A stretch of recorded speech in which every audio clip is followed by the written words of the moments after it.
Pernah kepikiran nggak apa sih yang bikin sebuah aplikasi atau alat belajar itu benar-benar klik di hati anak-anak? Nah, kali ini kita akan bongkar sebuah riset keren yang menjawab pertanyaan itu. Dan sedikit bocoran ya, kuncinya ternyata bukan cuma soal materi pelajaran, tapi soal sesuatu yang jauh lebih mendasar. Rasa senang. Oke, jadi begini alur pembahasan kita. Kita mulai dari masalah yang kayaknya kita semua tahu deh. Terus kita lihat solusinya, sedikit teori biar paham konteksnya, baru deh kita bongkar data dan temuan utamanya. Siap? Yuk, kita mulai. Oke, bagian pertama. Kita bahas dulu masalah yang kayaknya udah jadi rahasia umum buat orang tua, guru, dan ya pastinya buat para siswa juga. Jujur aja deh, kenapa sih banyak banget video edukasi itu rasanya ngebosenin, iya kan? Kita semua pasti pernah ngalamin. Disuruh nonton video penjelasan, baru 5 menit pikiran udah kemana-mana. Sebenarnya ada apa sih? Nah, ini dia biang keroknya.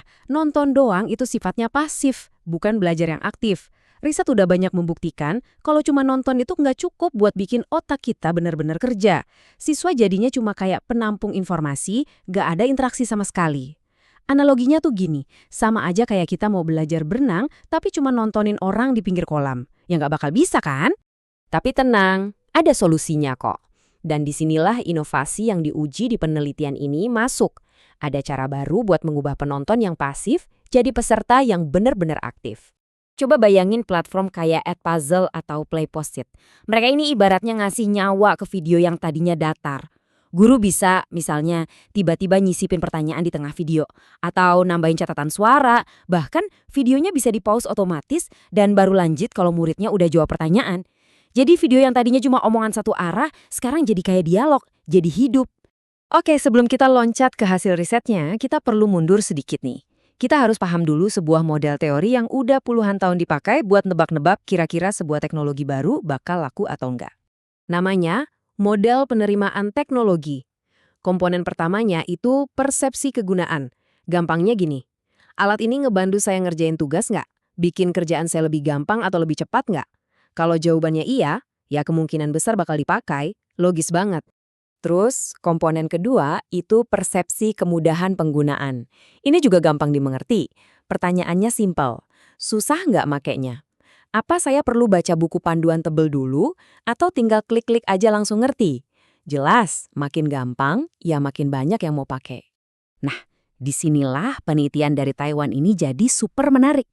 Para peneliti ini mikir, tunggu dulu, apa benar buat anak-anak itu cuma soal berguna dan gampang dipakai? Mereka curiga, jangan-jangan ada faktor lain yang lebih penting yang selama ini kelewat. Muncullah faktor baru. Yang pertama, persepsi daya tarik. Ini udah bukan soal fungsi lagi, tapi soal rasa. Kelihatannya keren nggak? Warnanya asik nggak? Desainnya bikin kita pengen nyoba nggak? Intinya soal estetika. Dan faktor baru kedua, ini yang paling penting. Persepsi kesenangan. Ini murni soal fun.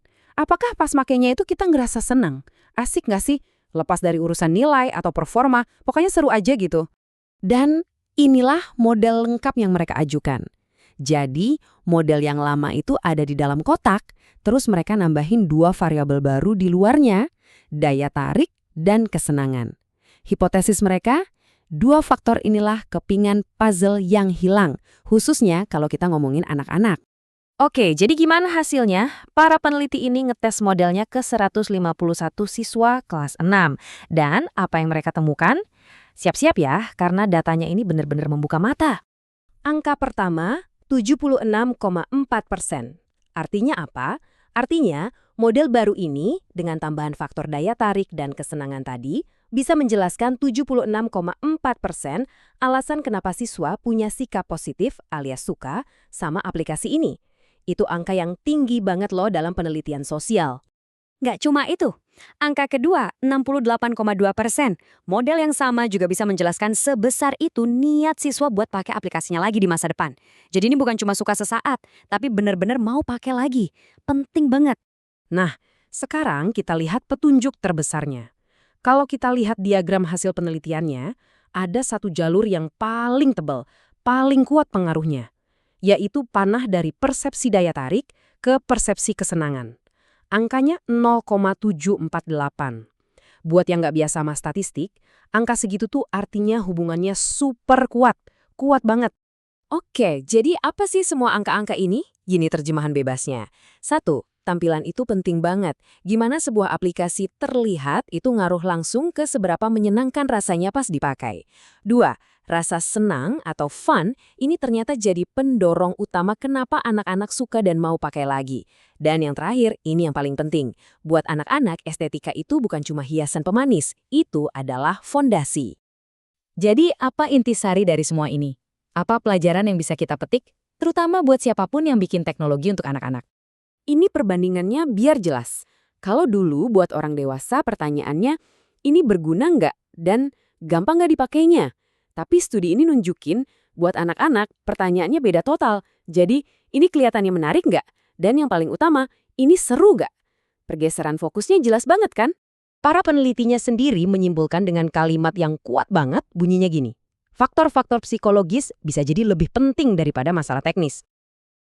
Intinya apa? Perasaan yang dialami anak pas pakai teknologi itu bisa jadi jauh lebih menentukan daripada secanggih apapun fiturnya. Nah, ini yang bikin kita mikir lebih jauh lagi. Kalau ternyata mendesain untuk kesenangan itu bisa seefektif ini di dunia pendidikan, coba bayangin, di mana lagi ya prinsip ini bisa kita terapkan?